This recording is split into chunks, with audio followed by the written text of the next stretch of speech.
मी रोहिणी भोईर झणझणीत रेसिपी चॅनलवर तुमचं स्वागत करते. आज आपण मुगाचा हलवा बनवतो.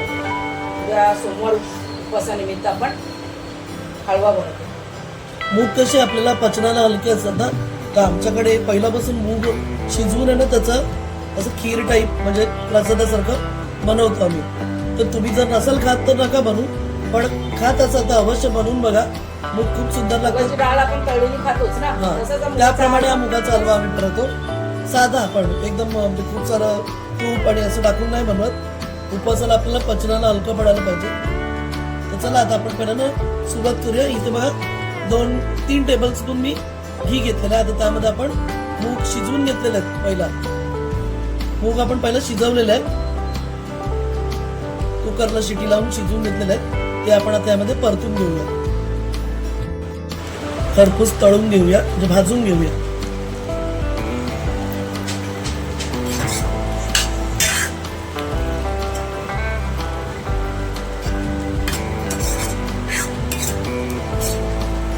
हे ना म्हणजे लहान मुलांना पण खूप पौष्टिक आहे आणि चव पण छान लागते.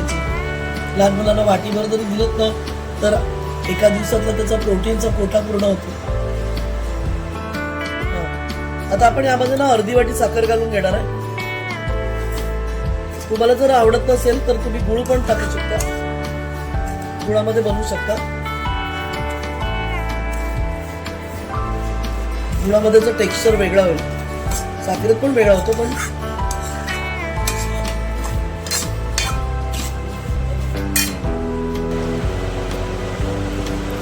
आता यामध्ये ना आपण 1 वाटी तरी दूध टाकतो आपण.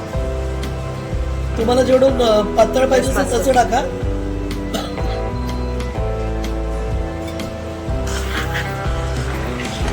दुधात शिजवायचं आपल्याला. ते आपण आता दुधात शिजवणार, थोडंसं आटवायचं. तसं तर मूग असल्यामुळे ते आटणारच आहे, थोडं पिठूळ होणार. आता आपण हे दूध जरा थोडं स्टर करून घेऊया. तुला माहिती आहे चांगलं हलवून घ्या, म्हणजे साखर पण मिक्स होईल आणि दूध पण थोडं आटेल. आता बघा उकळायला लागलंय, तर यामध्ये आपण ना खोबरं घालून घेऊया. आपण हिरवे मूग न भिजवता ही रेसिपी बनवू शकतो, त्यामुळे ही बनवायला खूपच सोपी आहे. आपण मुगांना स्वच्छ धुवून कुकरला 5 शिट्ट्या घेतलेल्या. तुमच्या आवडीवर, तुम्हाला जर खोबरं जास्त आवडत असेल तर जास्ती घालू शकता.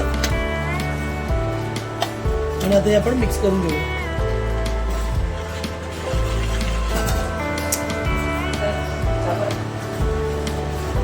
आता हे चांगलं आटलं पाहिजे. मग आपण यामध्ये थोडा इलायची घालणार आहे. आणि जर तुम्हाला आवडत असेल तर काजू बदाम पिस्त्याने तुम्ही सजवू शकता. बघा चांगलं उकळत आहे. हे खोबरं पण शिजेल आणि हे जे मूग आहे ते पण शिजतील.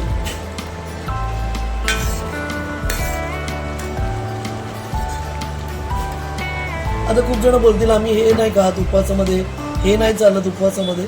तर काही जण गव्हाची खीर पण बनवून उपवासात खातात. तर मूग तर सात्विक आहेत आणि मूग तर पचायला पण हलके आहेत, त्यामुळे ते चालतील. तर तुम्ही ते करू शकता जर तुम्हाला पटत असेल. बघा आता आटत आलंय हळूहळू. सतत लक्ष द्या ना, तू खाली करपू शकता.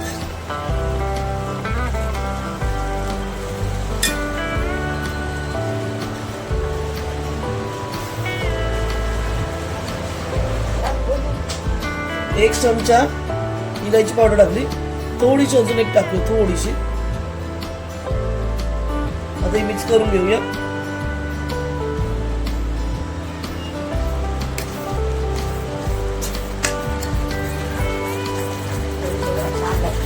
खूप सुंदर सुवास येत आहे.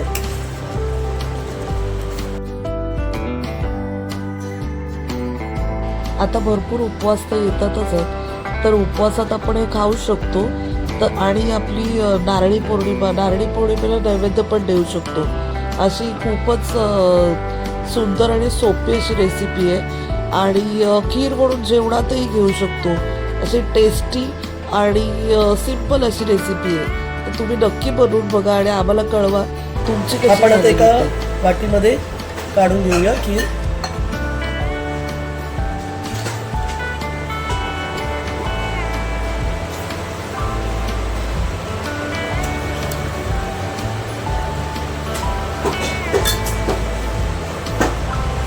बघा आपली मुगाची उपवासाची खीर तयार झालेली आहे. थोडंसं खोबरं घालून मी सर्व करणार आहे. तुम्हाला जर दुसरं काही नट्स टाकायचे असतील किंवा काही किशमिश टाकायचे असेल तर टाकू शकता, पण ही उपवासाची बनवणे म्हणून मी बाकी काही घेतलेलं नाही. तर अशी तुम्ही पण तुमच्या घरी करून बघा आणि आम्हाला कळवायला विसरू नका. थँक्यू.